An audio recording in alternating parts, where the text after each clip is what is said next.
mahasiswa Universitas Pajajaran, dan kali ini kami akan mengerjakan tugas APB. Sebelumnya terima kasih sudah meluangkan waktu untuk kami wawancara kali ini. Mungkin sebelum mulai boleh perkenalkan diri dulu. Oke, selamat siang. Perkenalkan, nama saya Bilkis. Saya lulusan S1 akuntansi yang sekarang punya usaha di bidang F&B. Boleh? Oke. Silakan mau tanya-tanya apa? Oke. Jadi Eh, mungkin bisa dilanjut. ya kita mau lebih tahu lebih dalam lagi nih soal pengelolaan keuangan usaha Brokobar punya kakaknya dari sisi pencatatan transaksi sampai laporan keuangannya. Oke, boleh. Sebelum masuk ke pertanyaannya, boleh diceritain dulu gak Kak sedikit tentang usaha kakaknya? Boleh. Jadi Brokobar ini tuh usaha rumahan yang fokusnya tuh jualan cookies sama brownies, cookies bar gitu. Usaha ini sih udah berjalannya udah beberapa bulan gitu, dan sekarang penjualannya transaksi pembayarannya ada yang lewat tunai, ada juga yang transfer gitu.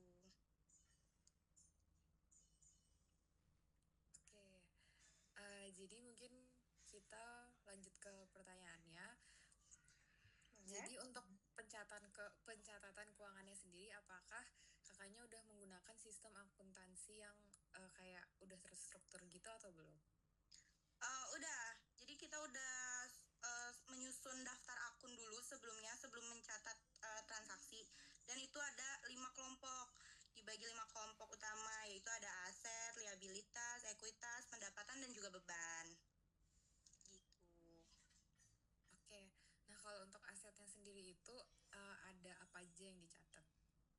Ada kas, ada bank, ada piutang usaha, persediaan bahan baku, dan juga peralatan usahanya. Itu yang paling sering bergerak sih ya kas dan bank ya, karena dari situ uang masuk sama keluar setiap harinya gitu.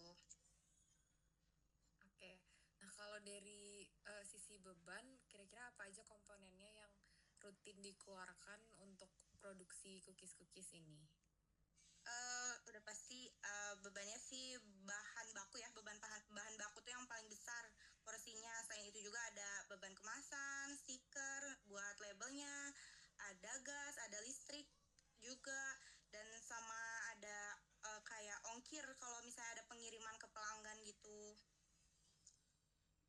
Oke, berikutnya itu menurut kakak kenapa penting untuk nyusun daftar akun ini di awal sebelum mencatat transaksi? Kalau itu tujuannya sih biar pencatatannya tuh rapi sama konsisten. Jadi setiap transaksi tuh tinggal dicocokin ke akun yang udah ada. Nah, jadi kayak nggak bingung mau dimasukinnya kemana gitu. Oke. Oke, lanjut. Buat proses hariannya kakak, gimana nih alur pencatatannya ketika ada transaksi penjualan cookiesnya? Itu kalau misalnya ada penjualan, itu pasti langsung dicatat berikut sama tanggalnya juga. Terus dipisahin pembayarannya tunai. Kalau misalnya tunai itu masuknya kayak ke kas. Nah, kalau transfer itu masuknya ke bank. Itu dicatat di sisi debit. Nah, sementara akun penjualan cookies itu dicatatnya di sisi kredit gitu. Oke, selama bulan Mei kemarin nih, kira-kira kayak gimana pergerakan transaksinya? Banyak pembelian bahan baku juga. Lumayan aktif. Ada beberapa kali pembelian persediaan bahan baku, baik dibayarnya juga tunai maupun kayak utang dulu gitu ke supplier. Selain itu juga rutin juga bayar beban operasional kayak listrik sama gas gitu. Oke, terus apakah pernah ada kayak pengambilan dana pribadi oleh pemilik dari kas usahanya? Ada namanya brief, itu kami catat dulu supaya gak kecampur sama beban usaha, karena kan itu ngambilnya uang pribadi ya, bukan dari biaya operasional gitu. Oke, setelah semua transaksi yang tercatat di jurnal kakaknya nih, gimana cara memastikan semuanya udah imbang atau belum? Jadi caranya tuh kayak di akhir bulan kita tuh totalin antara debit sama kreditnya. Kalau dua-duanya udah sama, berarti pencatatannya udah benar dan itu artinya juga udah balance. Selain itu, kita juga pakai namanya pivot table. Itu gunanya untuk ngerangkum per akun supaya lebih mudah gitu dibaca totalnya. Oke, selanjutnya kita masuk ke laporan keuangan ya Kak. Secara umum, gimana kondisi laba rugi usaha Kakak saat ini? Menurut aku sih alhamdulillah masih untung ya. Penjualannya juga lebih besar dibanding total beban yang aku keluarin. Jadi masih ada laba bersih setiap bulannya gitu. Kalau dari sisi aset sama modal, gimana kondisi usaha kakaknya? Apakah cukup sehat? Cukup sehat sih kalau menurut saya ya. Total aset yang dimiliki juga sudah lebih besar dibanding utang usaha yang masih berjalan. Jadi sebagian besar memang murni dari modal saya sendiri gitu. Kalau menurut kakak, manfaat yang dirasain secara langsung dari rutin membuat laporan keuangan ini apa sih? Menurut saya sih jadi kayak lebih terkontrol. Jadi saya bisa tahu persis dari mana uang masuk, kemana uang keluar, dan apakah usaha ini tuh emang benar-benar berjalan dan untung atau cuma terasa rame padahal labanya tuh tipis gitu. Oke, untuk yang terakhir, rencana kakak dan sama harapan kakak untuk Brokobar ke depannya apa sih kak? Yang pasti aku berharapnya sih bisa lebih berkembang lagi, terus mungkin nambah varian produknya, memperluas pemasarannya juga yang pasti, tapi juga tetap mau menjaga pencatatan keuangannya supaya rapi dan supaya rapi seperti sekarang, karena itu sih kunci utama dari usaha bisa bertahan gitu.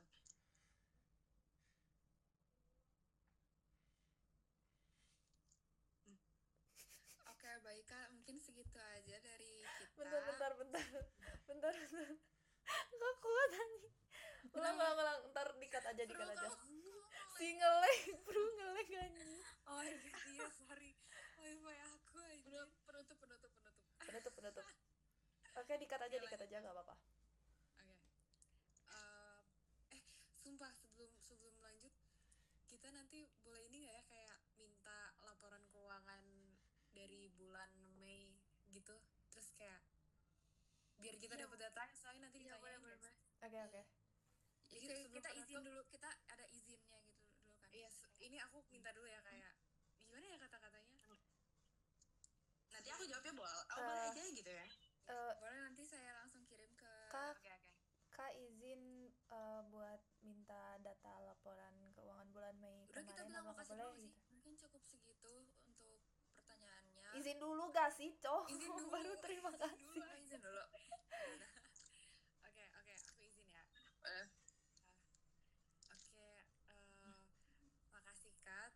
Sebelumnya, apakah kami sekiranya boleh meminta laporan keuangan tersebut dari bulan Mei mungkin untuk kami kayak salah satu data untuk kami mengerjakan tugas ini?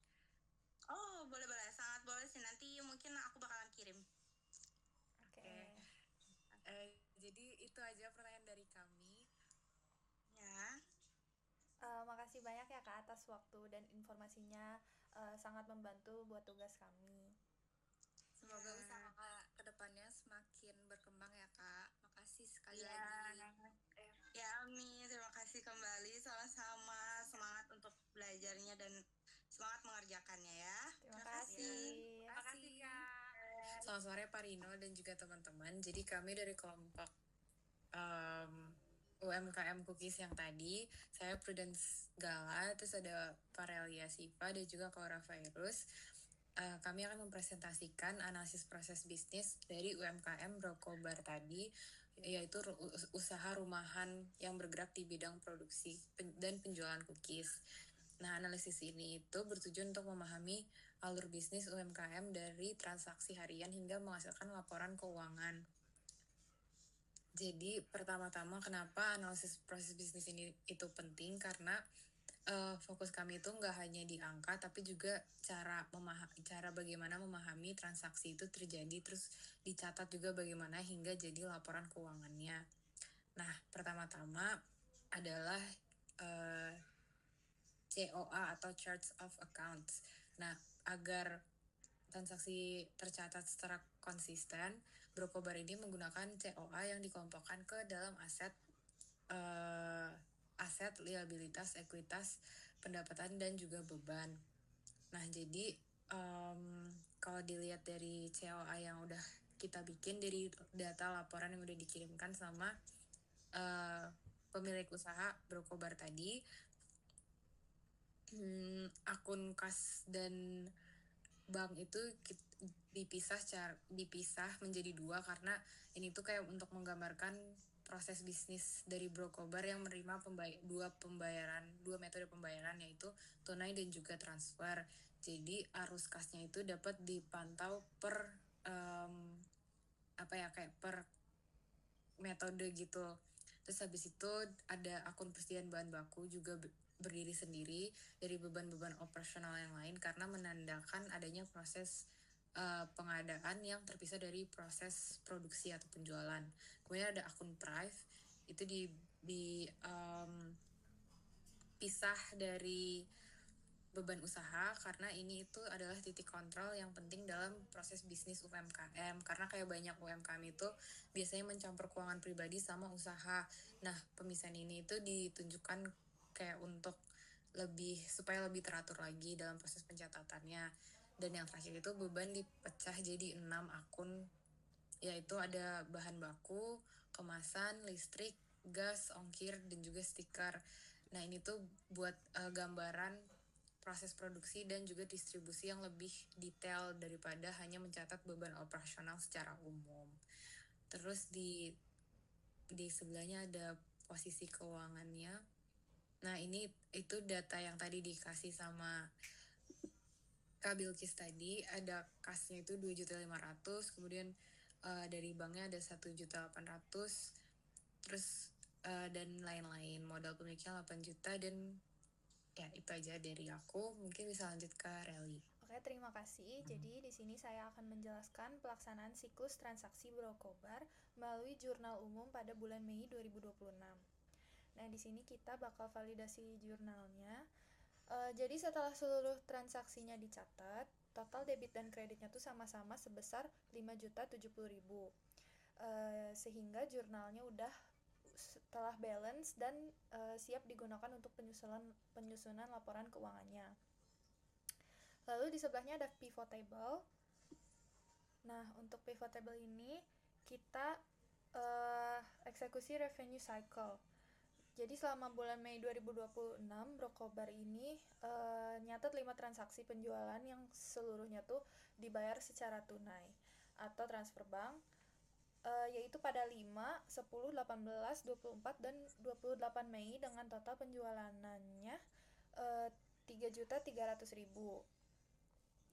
Untuk expenditure cycle-nya di sini pembelian bahan baku sebesar 700.000, terdiri dari pembelian tunai dan kredit yang kemudian dilunasi pada tanggal 26 Mei. Selain itu, terdapat beban operasional juga yang sebesar 470.000 dan transaksi prive 300.000. Oke, dari pivot table yang kita buat ini, akun kas itu merupakan akun yang paling aktif, sedangkan akun penjualan cookies mencatat total pendapatannya sebesar 3.300.000. Data ini kemudian menjadi data penyusunan laporan keuangan yang akan dijelaskan oleh Kaura. Baik, selanjutnya di sini saya akan menjelaskan output dari seluruh proses yang udah dibentuk, laporan laba rugi sama laporan posisi keuangannya, sekaligus evaluasi dari hasilnya. Dari laporan ini terlihat bahwa proporsi beban bahan baku mendominasi total beban. Ini wajar mengingatkan Brokobar adalah usaha produksi makanan yang memang padat bahan baku, dengan total penjualan 4.800.000 dan total bebannya 2.820.000. Usaha ini menghasilkan margin laba bersih sekitar 41% dari penjualan. Selanjutnya di sini ada posisi keuangannya. Komposisi aset menunjukkan bahwa peralatan usaha adalah aset terbesar, diikuti oleh kas 2,5 dan bank 1,8. Artinya sebagian besar nilai usaha tertanam dalam aset tetap untuk produksi. Namun likuiditas tetap terjaga di angka 4,3, lebih dari cukup untuk menutupi keseluruhan liabilitas yang hanya 500.000. Selanjutnya di sini ada evaluasi proses bisnis secara keseluruhannya, yaitu ada kekuatan bisnis ini adalah pencatatan keuangannya udah cukup disiplin dengan pemisahan akun yang jelas serta transaksi berbasis tunai atau transfer sehingga risiko kesalahan dan kegagalan relatif rendah. Selanjutnya ada area pengembangan. Proses pencatatan masih manual dan menggunakan utang usaha perlu dilengkapi dengan pencatatan jatuh tempo agar lebih struktur dan mengurangi resiko human error. Kesimpulan dari presentasi yang sudah kita lakukan adalah analisis menunjukkan bahwa Brokobar ini udah menjalankan proses pendapatan dan pengeluarannya dengan cukup tertib sehingga laporan keuangan yang dihasilkan dapat dipertanggungjawabkan. Mungkin demikian presentasi dari kami bertiga. Mohon maaf bila ada kesalahan. Wassalamualaikum warahmatullahi wabarakatuh. Selamat sore Pak Rino dan juga teman-teman. Jadi kami dari kelompok UMKM Cookies yang tadi, saya Prudence Gala, terus ada Parelia Siva dan juga Cora Virus. Kami akan mempresentasikan analisis proses bisnis dari UMKM Brokobar tadi, yaitu usaha rumahan yang bergerak di bidang produksi dan penjualan cookies. Nah, analisis ini itu bertujuan untuk memahami alur bisnis UMKM dari transaksi harian hingga menghasilkan laporan keuangan.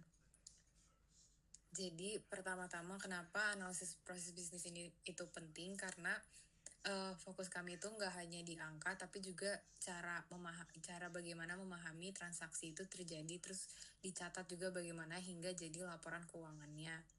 Nah, pertama-tama adalah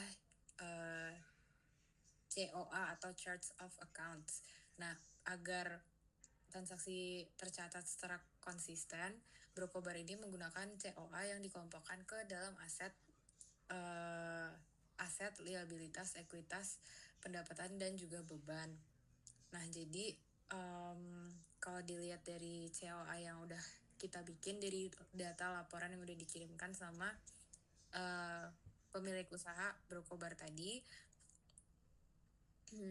akun kas dan bank itu dipisah menjadi dua karena ini tuh kayak untuk menggambarkan proses bisnis dari Brokobar yang menerima dua metode pembayaran, yaitu tunai dan juga transfer. Jadi arus kasnya itu dapat dipantau per per metode gitu. Terus habis itu ada akun persediaan bahan baku juga berdiri sendiri dari beban-beban operasional yang lain karena menandakan adanya proses pengadaan yang terpisah dari proses produksi atau penjualan. Kemudian ada akun Prive, itu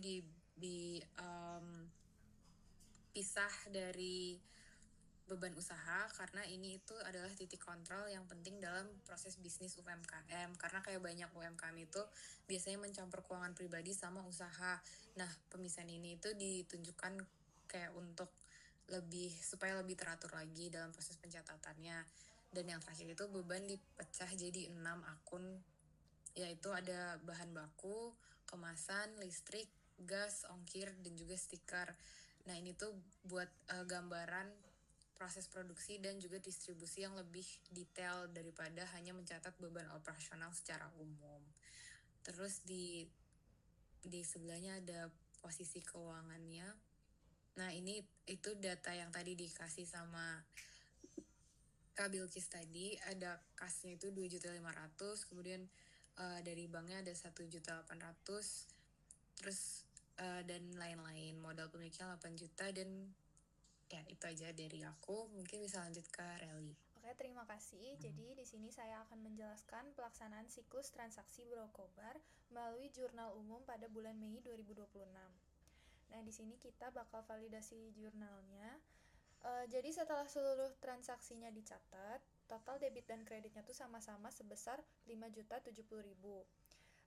Sehingga jurnalnya udah telah balance dan siap digunakan untuk penyusunan laporan keuangannya. Lalu di sebelahnya ada pivot table.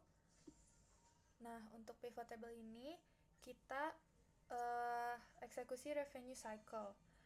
Jadi selama bulan Mei 2026, Brokobar ini nyatet 5 transaksi penjualan yang seluruhnya tuh dibayar secara tunai atau transfer bank, yaitu pada 5, 10, 18, 24, dan 28 Mei dengan total penjualannya 3.300.000. Untuk expenditure cycle-nya di sini pembelian bahan baku sebesar 700.000, terdiri dari pembelian tunai dan kredit yang kemudian dilunasi pada tanggal 26 Mei. Selain itu, terdapat beban operasional juga yang sebesar 470.000 dan transaksi prive 300.000. Oke, dari pivot table yang kita buat ini, akun kas itu merupakan akun yang paling aktif. Sedangkan akun penjualan cookies mencatat total pendapatannya sebesar 3.300.000. Data ini kemudian menjadi data penyusunan laporan keuangan yang akan dijelaskan oleh Kaura. Baik, selanjutnya di sini saya akan menjelaskan output dari seluruh proses yang udah dibentuk, laporan laba rugi sama laporan posisi keuangannya, sekaligus evaluasi dari hasilnya. Dari laporan ini terlihat bahwa proporsi beban bahan baku mendominasi total beban. Ini wajar mengingatkan Brokobar adalah usaha produksi makanan yang memang padat bahan baku dengan total penjualan 4.800.000 dan total bebannya 2.820.000. Usaha ini menghasilkan margin laba bersih sekitar 41% dari penjualan. Selanjutnya di sini ada posisi keuangannya. Komposisi aset menunjukkan bahwa peralatan usaha adalah aset terbesar, diikuti oleh kas 2,5 dan bank 1,8. Artinya sebagian besar nilai usaha tertanam dalam aset tetap untuk produksi. Namun likuiditas tetap terjaga di angka 4,3, lebih dari cukup untuk menutupi keseluruhan liabilitas yang hanya 500.000. Selanjutnya di sini ada evaluasi proses bisnis secara keseluruhannya, yaitu ada kekuatan